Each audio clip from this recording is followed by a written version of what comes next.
te interromper, até aproveitar que você falou esse lance de premiação, e seria até até na minha pauta, até que você pode complementar, assim, saiu uma grande polêmica no passado com relação à premiação que os jogadores tinham dividido uma porcentagem dessa premiação para os funcionários, e saiu, né, a notícia. Eu já sabia que houve algum tipo de discussão na época do Carioca, e assim, o clube não chegou a falar disso, assim, esclarecer, vamos dizer assim, um assunto.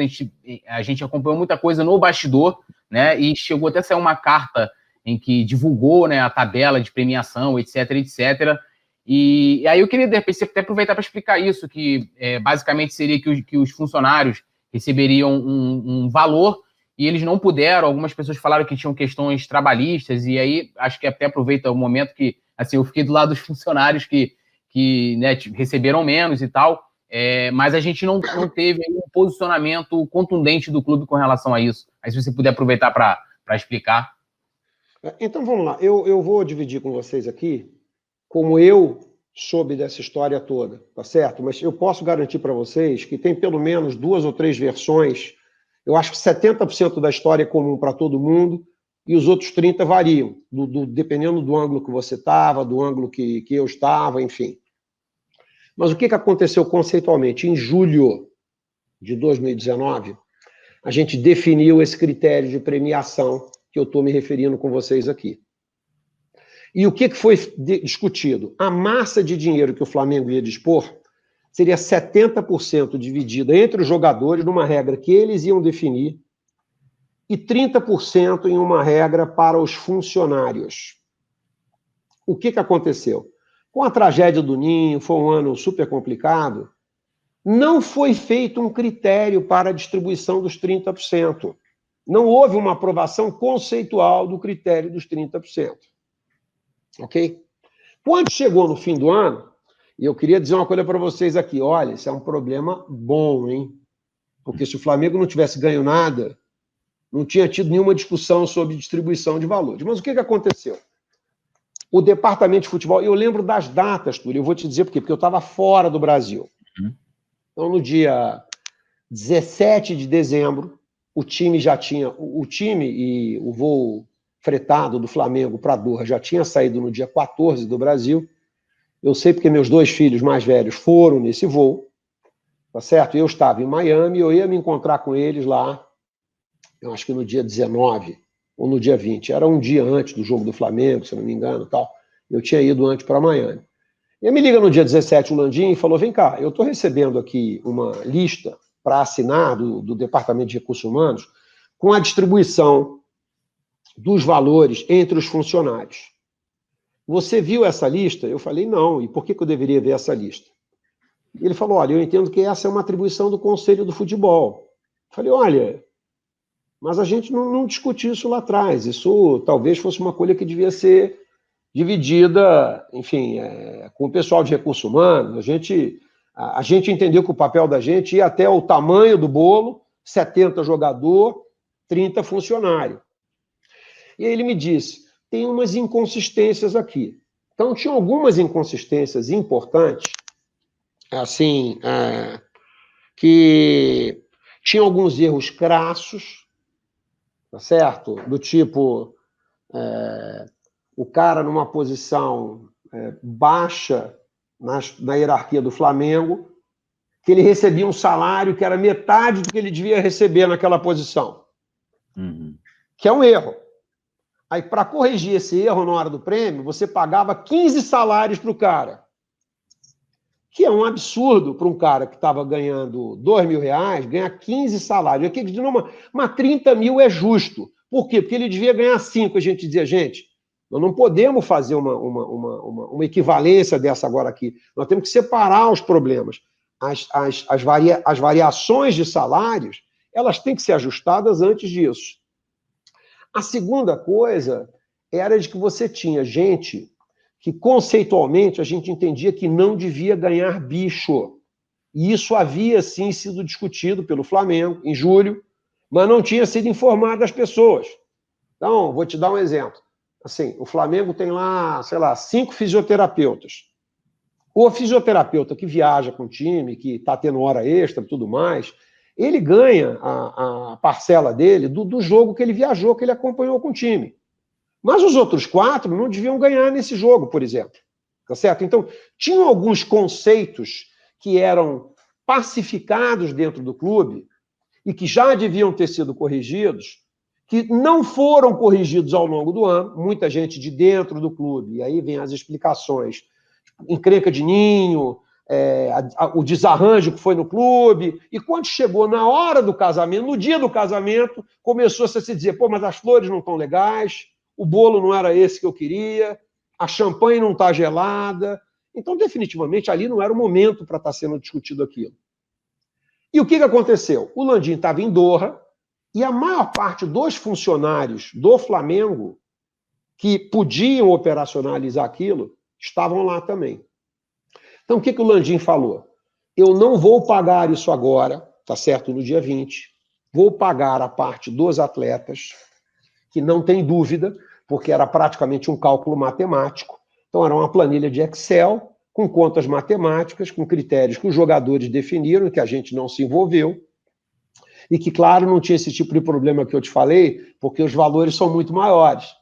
Sim. Então, o que foi decidido? O que o Landim falou? Olha, eu quero entender bem esses critérios, eu quero ajustar essas discrepâncias, tá certo? A gente ajusta as discrepâncias, a gente paga o que tem de bonificação e automaticamente a gente corrige todos esses equívocos para o ano seguinte. E aí ele falou, não vamos conseguir fazer isso aqui de Doha, porque a gente não tem acesso a todos os sistemas, então a gente volta para o Brasil e no dia 26 a gente resolve isso. Muito bem. O que aconteceu no dia 20 de dezembro, que era a véspera da final para a gente? A gente acorda e aparece na imprensa que a gente estaria vivendo uma crise por causa da distribuição da premiação e que a preocupação era de que a gente não fosse pagar. Então, aí teve 3 coisas muito sensíveis que aconteceram.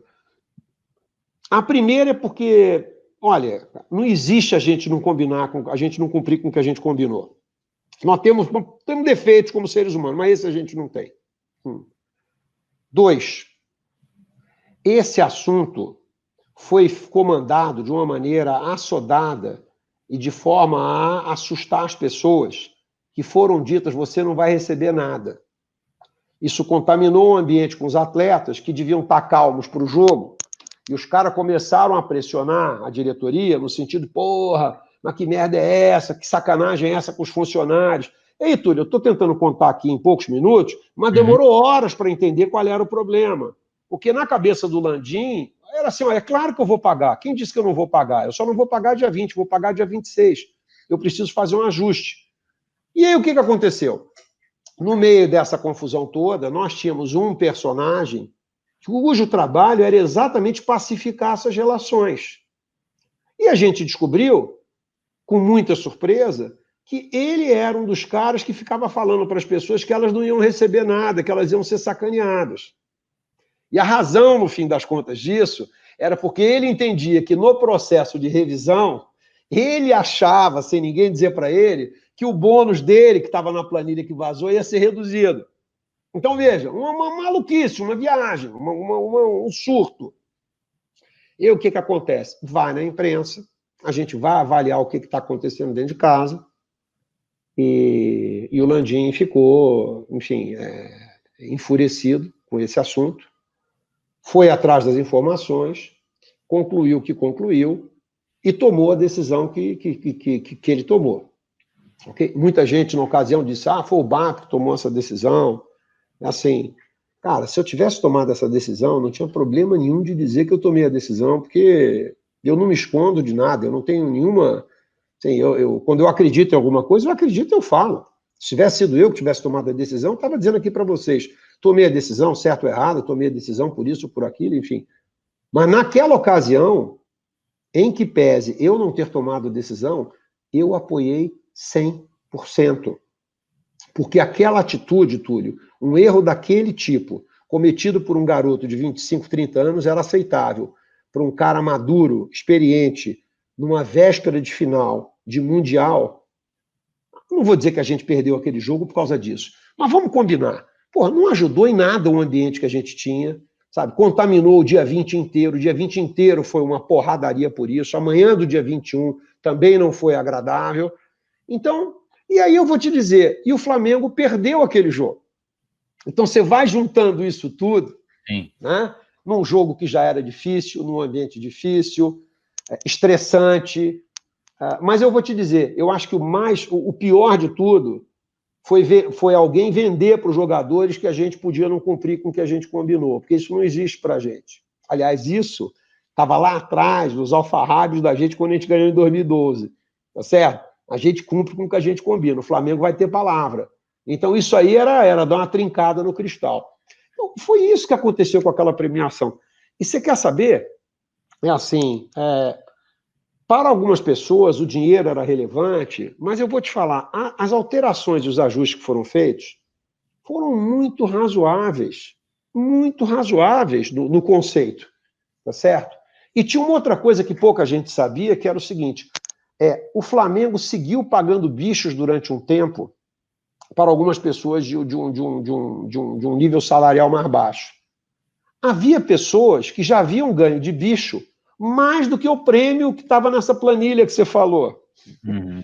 É que como não tinha uma regra, o cara achava que, opa, vai vir o bônus, eu vou ganhar mais dinheiro. Mas quando se divulgou a regra, era o seguinte, cara, você tinha que ganhar 30 mil reais, mas tu já ganhou 42 de bicho. Você devia devolver 12, você não vai receber os 12. Então, o cara sofreu antes achando que ia ganhar muito mais dinheiro, sofreu com esse processo, porque ele achou que ia ser passado para trás, e depois teve uma decepção que ele olhou, pô, mas na verdade eu devia ganhar menos do que eu ganhei. O que a gente aprendeu? Esse processo dos 30% da distribuição não tinha o mesmo padrão de regra que tinha o dos jogadores. Por isso é que deu essa grande merda, essa grande confusão. Esse problema tem que ser ajustado agora no Flamengo, entendeu? Até assim, porque houve essa questão toda em dezembro, e aí depois da saída do Pelaipe, essa história voltou de novo à tona, e mais uma vez te colocaram, né, nesse turbilhão, que aí foi aquela coisa, foi o BAP que mandou embora, e voltou essa história de novo de dor. Aí não, se você quiser, para complementar mesmo, vamos dizer assim, a continuidade dessa história depois, porque ela voltou à tona com a saída.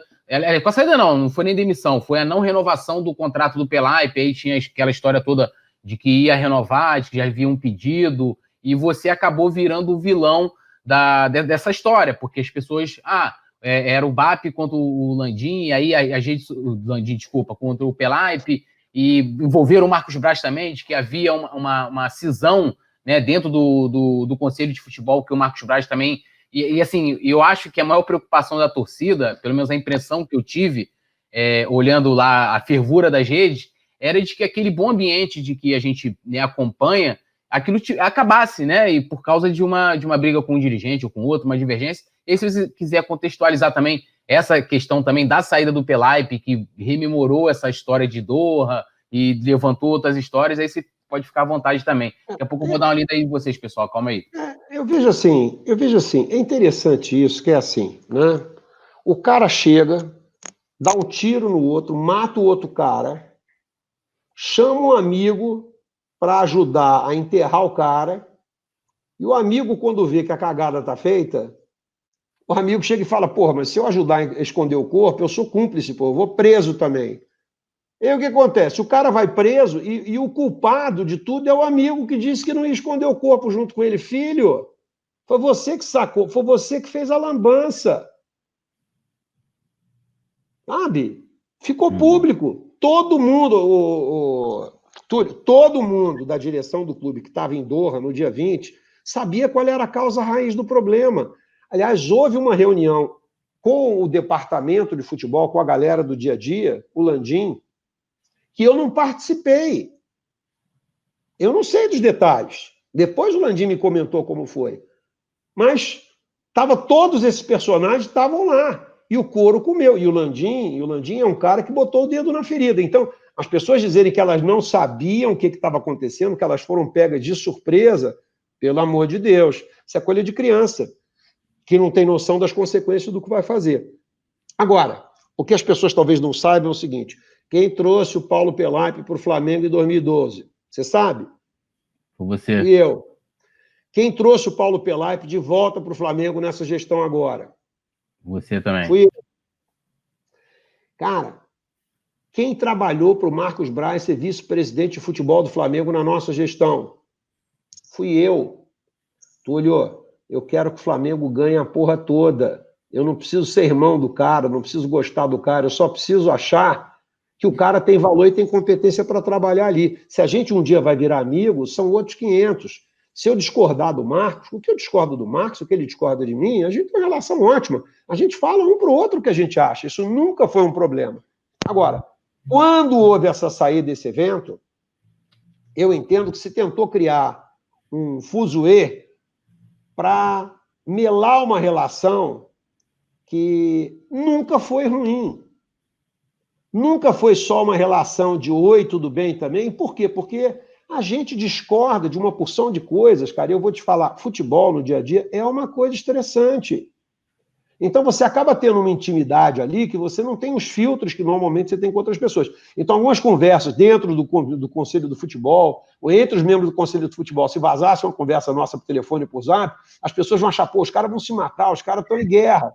Não é, às vezes é uma fotografia ali de meia hora de uma conversa, mas a relação como um todo é ótima. Então, é assim. Agora, as pessoas quererem se vitimizar, se fazerem de boazinhas e não assumirem os seus equívocos, é feio. E eu digo para vocês aqui, eu não tive um papel preponderante nisso, e na ocasião até fui para a imprensa falar, mas se tivesse, Túlio, não teria problema nenhum de eu assumir. Mas eu não vou assumir coisas que eu não fiz. Eu não sou culpado nem sou responsável por isso. Tá certo? Agora, se alguém tinha expectativa de que o cara mata alguém e eu vou ajudar a cobertar o crime do cara, ou o mal feito do cara, porque de alguma maneira eu tinha uma relação boa com a pessoa, de maneira nenhuma, cara. O Flamengo é um negócio muito importante. Então, E hoje, assim, você tem alguma relação com ele, com o Pelaipe? Não, nenhuma. Nenhuma e nem quero ter. Nem quero ter. Porque eu acho que você acaba conhecendo muitas pessoas quando você tem que comer 1 quilo de sal junto, tudo. Para tomar champanhe, todo mundo é amigo. Então, a forma como aquilo aconteceu, ainda mais sendo injusta e mentirosa, aquilo para mim acabou. Mas você quer saber? Eu viajo leve, eu não trago... Sabe? Essas coisas eu descarto da minha vida, cara. Eu tento levar a vida só com bagagem de mão, entendeu? Não sou daquele tipo de cara que fica cheio de ódio no coração, guardando 30 anos a chance de jogar uma pedra no cara, porque ele me deu uma banda na pelada, porque eu acho que ele me passou para trás. Eu não tenho esse tipo de sentimento em mim. Então, toca a vida. Agora, voltar a ter algum tipo de relação com a atitude que houve, não tem chance.